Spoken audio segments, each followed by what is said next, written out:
everybody, and happy Monday. Let's get to it, and we'll begin with a few scheduling announcements today. President Trump will be hosting the Canadian Prime Minister Mark Carney tomorrow for a working meeting here at the White House. On Thursday, the president will host his 8th cabinet meeting alongside his incredible team. Also on Thursday afternoon, President Trump will host the president of Finland, Alexander Stubb, for a working meeting here at the White House. The president also wanted me to relay his congratulations to Japan for electing their next prime minister, a highly respected person who also happens to be the first female to hold the position for our great ally. While President Trump continues to negotiate peace deals, meets with world leaders, and celebrates the 250th birthday of our United States Navy, as you saw he and the First Lady do just yesterday, Democrats, unfortunately, are continuing to play political games. And we are now in day 6 of the Democrat federal government shutdown. Millions of American federal workers are under enormous financial stress as a result, wondering how they will pay their bills and take care of their families. If the Democrats do not vote to open the government tonight, federal workers will not receive their next full paycheck. Additionally, the special supplemental nutrition program for women, infants, and children will run out of federal money very soon. This program provides vouchers to buy infant formula, fresh fruits and vegetables, and other healthy foods for low-income families. It can be easily fully funded if Democrats simply vote tonight to reopen the government. Also, our incredible military service members who risk their lives to preserve and defend our country are now working without pay and will miss their next paychecks if this Democrat shutdown does not end tonight. The Republican-backed clean and nonpartisan funding bill fully funds this important food aid program, gets our troops paid, and reopens the government. So all of this begs the question, what is the Democrat ongoing shutdown truly about? The sad truth, we believe, is that the Democrats intentionally shut down the government and are inflicting this pain on American citizens to try and demand free health care for illegal aliens. Of course, this is an indefensible and truly radical policy to be in favor of, let alone to use as the primary reason to shut down the United States government. So the Democrats and their allies are desperately lying about their true motivations. We have to set the record straight with the facts so the American people understand what's really at play here. House Republicans passed a clean and nonpartisan funding bill to keep the government open and ensure our troops and other hardworking Americans are paid. Every single House Democrat except one voted against this clean and nonpartisan funding bill. Senate Republicans have subsequently tried to pass this same clean funding bill 4 separate times, and they will do so again tonight, to fully pass it to be sent to the president's desk for signature. And the president is ready to sign this bill to reopen the government as soon as it is sent to his desk. Yet every single Senate Democrat except 3 have voted against this clean and nonpartisan funding bill. The Democrats' current position is that the only way the American government can reopen is if illegal aliens can get free health care. Don't take my word for it, just look at what's inside of the Democrats' proposal to reopen the government. Their funding proposal would result in nearly $200 billion spent on health care for illegal aliens and other non-citizens over the next decade. To put this in perspective, $200 billion is enough money to fund the entire children's health insurance program, which provides health insurance to low-income children and women. Under the Democrats' proposal, the millions of illegal aliens who improperly were granted asylum and paroled under the Biden administration would once again be allowed to receive Medicaid benefits. It does not end there. The Democrat proposal would also require Medicaid to pay more for emergency care provided to illegal aliens than it does for American patients who are disabled, elderly, or children. When someone shows you who they are, believe them. The Democrat Party has unfortunately closed our government, costing Americans their jobs, threatening our military readiness, harming our economy, and causing chaos, all to help the illegals who broke into our country. Instead of holding illegal aliens accountable and removing them from our country, which is what this administration is trying to do every day, the Democrats want to give them the free benefits paid for by the American taxpayer. Democrats in 2025 are for illegal aliens first and Americans last. This is the reality we are unfortunately facing right now in Washington, D.C. President Trump and Republicans will not give in to these radical demands. The President and Republicans have a sacred responsibility to serve and protect the interests of their constituents, the American people. That's why we are backing a clean and nonpartisan funding bill with no strings attached to reopen the government. Democrats should do what they did 13 separate times under Joe Biden and vote for this exact same type of funding bill. Now the Senate will vote tonight for the 5th time to reopen the government on the 6th day of this shutdown. All we need are an additional 5 Democrat senators to end this madness and vote for the clean funding bill to reopen the government. If you are an American watching at home right now, call your Democrat senators and tell them to do the right thing and end this shutdown. With that, I will take your questions. Here in our new media seat today, we have Elizabeth Mitchell from the Daily Signal. Elizabeth, thanks for being here, and please kick us off. Thank you for having me. I have 2 questions. First, President Trump told reporters yesterday that firings of federal employees are taking place right now. In which departments have people already been fired from their federal jobs due to the shutdown? The president was referring to the hundreds of thousands of federal workers who have been furloughed as a result of this federal government shutdown, both here at the White House and across the entire federal government, at agencies across the board. There are federal workers who are staying home. Many of them work in the White House. You know them. Some of them sit just behind me at those desks. They are unable to show up to work right now because the Democrats chose to shut the government down. And so we're already, unfortunately, seeing the consequence of this. And then, of course, the Office of Management and Budget is continuing to work with agencies on who, unfortunately, is going to have to be laid off if this shutdown continues. And Secretary Robert F. Kennedy Jr. said the FDA was required by federal law to approve the new abortion pill last week. Is the administration considering steps to undo this in light of requests from pro-life Congress members and organizations? I think Secretary Kennedy and the Department of Health and Human Services, as I addressed in the briefing last week, were following the law, and we will continue to do so. As I said last week as well, it's not an endorsement of this drug by any means. It's just a law that they were following. Jennifer. We heard you say that you want people to call their Democratic senators. Is the president calling Democratic senators himself? Can you say what he's doing today to resolve the shutdown? Yep, I was just in the Oval Office. He was on the phone with Speaker Johnson. He's also spoken with the Senate Majority Leader, who are in touch with, of course, moderate Democrats and Democrats across the board, who we understand hopefully want to do the right thing by their constituents to reopen the government. So the president is being kept very well apprised of the ongoing shutdown on Capitol Hill. And of course, his position is very clear. There's nothing to negotiate, just reopen the government, and then we can talk about all the important issues facing our country. So he hasn't called specific members of Congress? Not to my knowledge, no. And then on the Affordable Care Act, is he willing to give more, to share more on what he'd like to negotiate on the Affordable Care Act later? Is he willing to say specifically what he would like and when? But look, the president is definitely committed to fixing and improving our healthcare system. You saw it again last week when he had one of the largest pharmaceutical companies in the world coming into the Oval Office and promising to lower drug prices by 200, 300, 100% in many cases for various types of drugs for American patients. That is a huge fix to a broken system that has been ripping off the American people for far too long. So the president's very committed to this. But right now, we need to reopen the federal government, and the president is remaining very firm in that position. Catherine.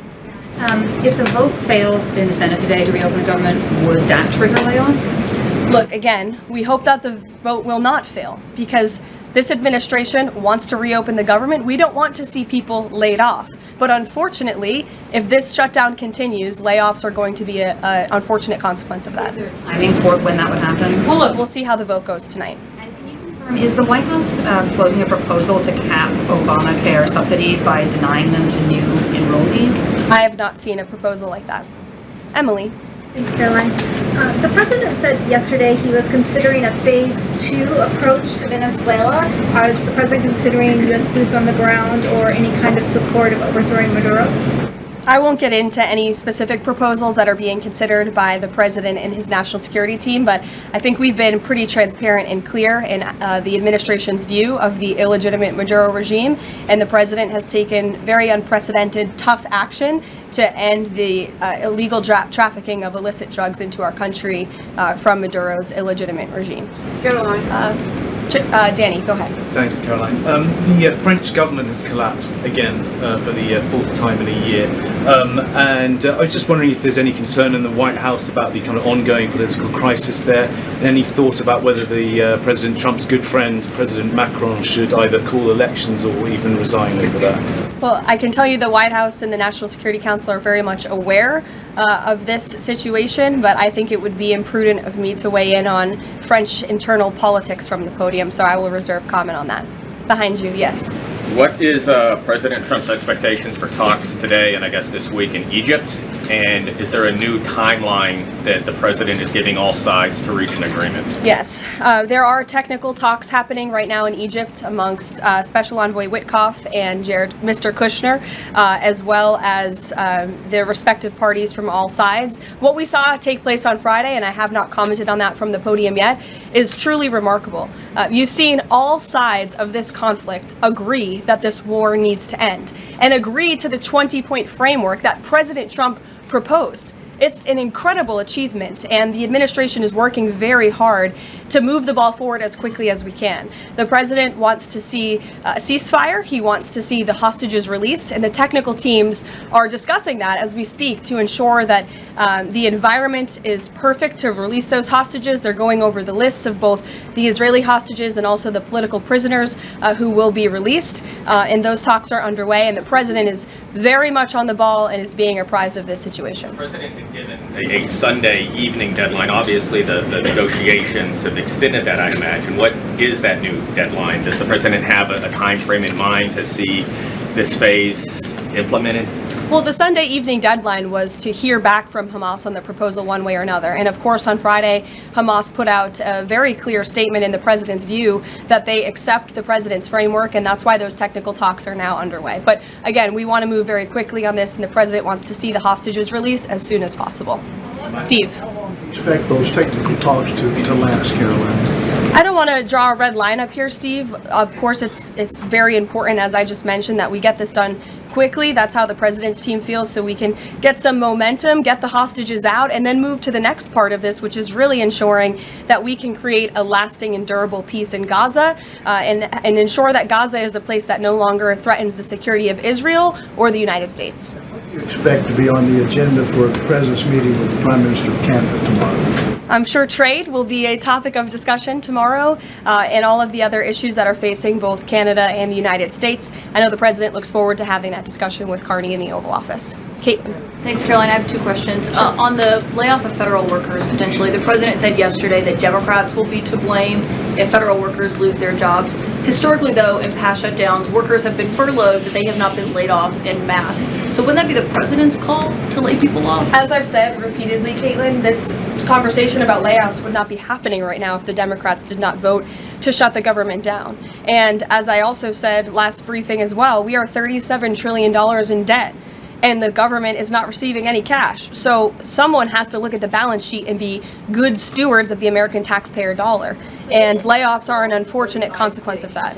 First term, for example. Well, as I'm telling you now, this administration is focusing on checking the balance sheet and ensuring we're doing the right thing by the American taxpayer.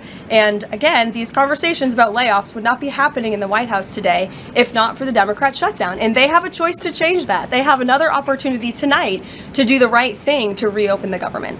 Joey. Judge over the weekend. Sorry, my second question. A federal judge over the weekend that the president had appointed to the bench in his first term in office basically argued that he could not deploy other states' National Guards to Portland. Basically said that it was untethered, his argument, to what is actually happening on the ground. Which local officials in Portland have said that the National Guard is needed there? With all due respect to that judge, I think her opinion is untethered in reality and in the law. The president is using his authority as Commander-in-Chief, U.S. Code 12406, which clearly states that the president has the right to call up the National Guard in cases where he deems it's appropriate. And if you look at what has happened in Portland, Oregon, for more than 100 nights, I was talking to our law enforcement team about it this morning, for more than 100 days, night after night after night, the ICE facility has been really under siege by these anarchists outside. They have been disrespecting law enforcement. They've been inciting violence. We saw, again, a guillotine rolled out in front of this federal building. And so the president wants to ensure that our federal buildings and our assets are protected. And that's exactly what he's trying to do. And ultimately, in the case in Los Angeles, that judge ruled in the Ninth Circuit, that panel of judges ruled that those troops could remain and that the president was well within his authority to do so. So we are appealing that decision. As you know, we expect a hearing on it pretty quickly, and we're very confident in the president's legal authority to do this, and we're very confident we will win on the merits of the law. But no local officials that you can point to that have said we need the National Guard? Because I spoke to the police chief of Portland last week. He said that the president's claims just don't match up with what's happening on the ground. I would encourage you as a reporter to go on the ground and to take a look at it for yourself, because there's been many members of the press, not press in this room, but independent journalists, some of whom we'll be inviting to the White House very soon to share their stories, because they have been in the middle of these riots and they have witnessed the anarchy that is taking place night after night. It's on video. You should play it on your show. You have a great opportunity on prime time on CNN to show your audience. Yeah, but you're probably talking to partisan Democrat officials who are opposed to everything this president does. You should also ask the people who live in Portland. We've actually heard from many members of the community who have said that this is complete civil disobedience. It's a mess. It's been loud. It's been troubling for neighbors in the community who are just trying to live peacefully. And these people are not there to peacefully protest. They are there to cause mayhem and havoc. Yeah, Karoline. Stephen, go ahead. Thank you, Karoline. Two questions. First, do you have a reaction to reports that thousands of Cuban troops are deployed alongside Russia fighting in Ukraine? And on a very different matter, the president last week floated in an interview with our colleague Daniel from One America a rebate for tariffs of up to $2,000 per person. Is that plan contingent on the Supreme Court's upcoming ruling on the legality of the tariffs? And is the White House preparing for legislation to make that happen? Sure. On the first point, I have not seen that report, Stephen, but I'll check in with our national security team after this and we'll get you an update. To your second point about the tariff rebates, I think it's an idea that the president has discussed and floated with his team of advisors, but no decision has been firmly made at this point in time. Why don't we go to the back? Owen. Good afternoon. Good afternoon. A few days ago, President Trump demanded Jay Jones of Virginia get out of the race for condoning political violence in a text message against a Republican politician a few years ago. He hasn't left the race. He hasn't dropped out. What's the president's reaction? Well, as you know, I'm not at liberty to discuss political races from the podium. I think the president himself made his position very clear, and I think anyone could agree the messages that were sent by this Democrat nominee for Attorney General in Virginia are really shocking, alarming, and completely unacceptable. He was threatening to kill his opponent and his opponent's children, and that type of rhetoric has zero place in our country, and the president was absolutely right to condemn that. One more, please. Sure, go ahead. Thank you. The Democrats have questioned and scrutinized the president's comments about using potentially the military, American cities, as training grounds for the military. And when you look at Portland, Chicago, local and state officials say that their local law enforcement is able to handle the situations, these protests on the ground. The president says that Portland is burning, using that as justification for the National Guard in Portland. But when you look here in Washington, D.C., the president just last week said it is now a completely safe city, and there are still National Guard members on the streets that are not involved in ICE activities. Can you provide the justification for the White House here in Washington, D.C., why the National Guard members continue to be out on the streets? Because Washington, D.C. has invited the National Guard here. Why? Because the mayor is doing the right thing, unlike mayors in other cities like Portland, as Caitlin and others have pointed out, who refuse to see that there are positive results from when local law enforcement works with federal law enforcement to do the right thing on behalf of their citizens. And Washington, D.C. is no doubt a safer city right now today than it was a few months ago when President Trump started this initiative to make D.C. safe again. And the National Guard is still here because the president and the mayor agree that it's a good thing for the city. Just like you're seeing in Memphis, for instance. We'll have National Guard deployed to Memphis. We have federal agents who are on the ground working with state and local law enforcement. The state police in Tennessee are part of this effort. The local metropolitan police in Memphis are part of this effort.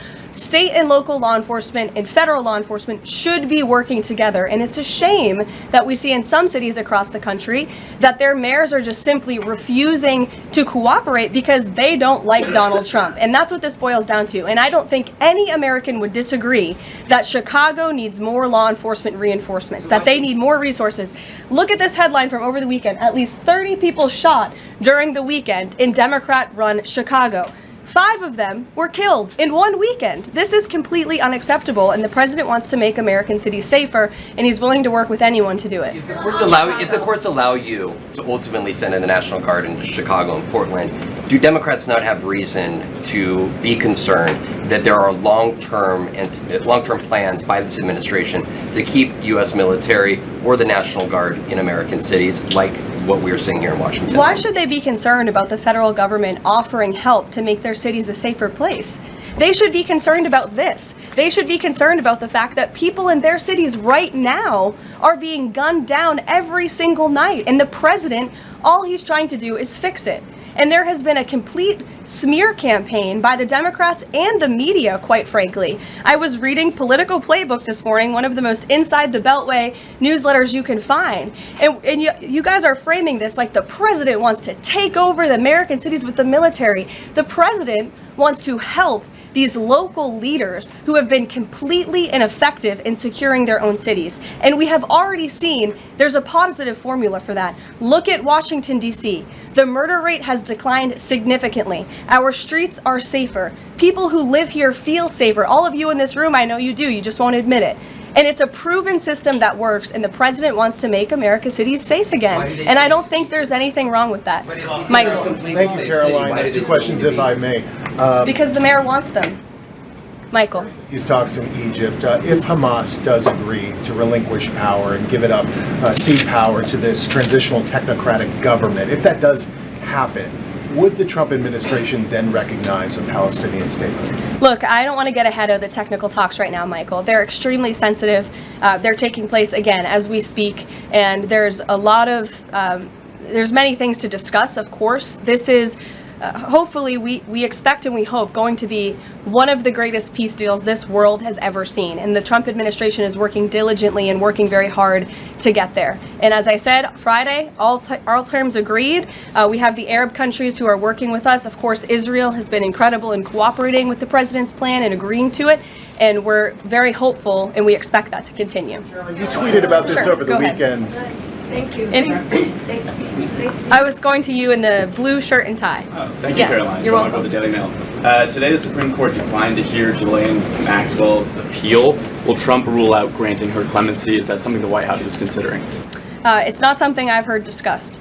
And we don't comment on clemency requests that may or may not have been made, but I'm certainly not tracking that one at this point in time. Caroline. Jordan, go ahead. Thank you, Caroline. So we're talking about these radical groups in Portland and Chicago. I know the president has spoken about potentially going after George Soros with RICO charges and for funding all of this violence. Has there been any update on that? And also, is the administration looking into the other nonprofits, maybe taking away their 501c3 status for funding this violence? And one more question. Sure. The financial backing of these groups, particularly Antifa, is certainly something the administration is looking into aggressively. And the federal government has never really been mobilized or tasked with doing that.